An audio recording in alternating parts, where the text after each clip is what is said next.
ಸ್ನೇಹಿತರೆ, ಜಿಎನ್ಎನ್ ಕನ್ನಡ ಚಾನಲ್ಗೆ ಸ್ವಾಗತ ಸುಸ್ವಾಗತ. ಜೈಷ್ ಎ ಮೊಹಮ್ಮದ್ ಭಯೋತ್ಪಾದಕ ಸಂಘಟನೆಯ ಮುಖಂಡ ಮಸೂದ್ ಅಜರ್ನ ಹಿರಿಯ ಸಹೋದರ ಮೊಹಮ್ಮದ್ ತಾಹಿರ್ ಅನ್ವರ್ ಪಾಕಿಸ್ತಾನದಲ್ಲಿ ಸಾವನ್ನಪ್ಪಿದ್ದಾನೆ. ಅವನ ಸಾವು ಇನ್ನೂ ನಿಗೂಢವಾಗಿಯೇ ಉಳಿದಿದೆ. ತಾಹಿರ್ ಅನ್ವರ್ನ ಸಾವನ್ನ ಜೈಷ್ ಎ ಅಧಿಕೃತ ಚಾನೆಲ್ ಮೂಲಕ ಬಹಿರಂಗಪಡಿಸಿದೆ. ವರದಿಗಳ ಪ್ರಕಾರ ತಾಹಿರ್ ಅನ್ವರ್ ಜೈಷ್ ಎ ಮೊಹಮ್ಮದ್ನಲ್ಲಿ ಪ್ರಮುಖ ಪಾತ್ರ ವಹಿಸಿದ್ದಾನೆ. ದೀರ್ಘಕಾಲದಿಂದ ಸಂಘಟನೆಯೊಂದಿಗೆ ಸಂಬಂಧವನ್ನು ಹೊಂದಿದ್ದು ಅದರ ಚಟುವಟಿಕೆಗಳಲ್ಲಿ ಸಕ್ರಿಯವಾಗಿ ಭಾಗವಹಿಸ್ತಾ ಇದ್ದಾನೆ.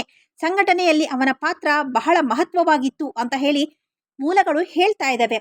ಜೈಷ್ ಎ ಮೊಹಮ್ಮದ್ ಹಾಗೆ ಮಸೂದ್ ಅಜರ್ ಭಾರತದಲ್ಲಿ ನಡೆದಂತಹ ಪ್ರಮುಖ ಭಯೋತ್ಪಾದಕ ದಾಳಿಗಳಿಗೆ ಸಂಬಂಧವನ್ನ ಹೊಂದಿದ್ದಾರೆ ಅನ್ನೋದನ್ನ ನಾವಿಲ್ಲಿ ಗಮನಿಸಬೇಕು. ಈ ದಾಳಿಗಳು ಭದ್ರತೆ, ರಾಜಕೀಯ ಹಾಗೆ ಭಾರತ ಪಾಕಿಸ್ತಾನ ಸಂಬಂಧಗಳ ಮೇಲೆ ಆಳವಾದಂತಹ ಪರಿಣಾಮವನ್ನ ಬೀರಿವೆ. ಇವರು ನಡೆಸಿದಂತಹ ಕೆಲವು ಭಯೋತ್ಪಾದಕ ಘಟನೆಗಳು ಇಂತಿವೆ.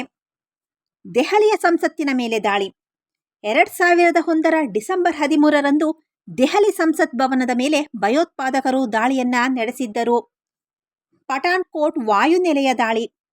2016ರ ಜನವರಿಯಲ್ಲಿ 6 ಭಯೋತ್ಪಾದಕರು ಪಂಜಾಬಿನ ಭಾರತೀಯ ವಾಯುಪಡೆಯ ಪಠಾಣ್ಕೋಟ್ ವಾಯುನೆಲೆಯ ಮೇಲೆ ದಾಳಿಯನ್ನ ಮಾಡಿದ್ದರು. ಉರಿ ದಾಳಿ.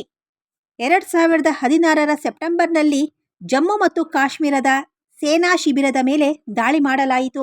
ಈ ದಾಳಿಯಲ್ಲಿ 19 ಸೈನಿಕರು ಹುತಾತ್ಮರಾದರು. ಪುಲ್ವಾಮಾ ದಾಳಿ.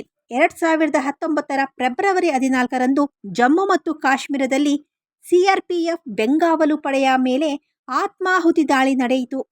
40 ಸೈನಿಕರು ಹುತಾತ್ಮರಾದರು.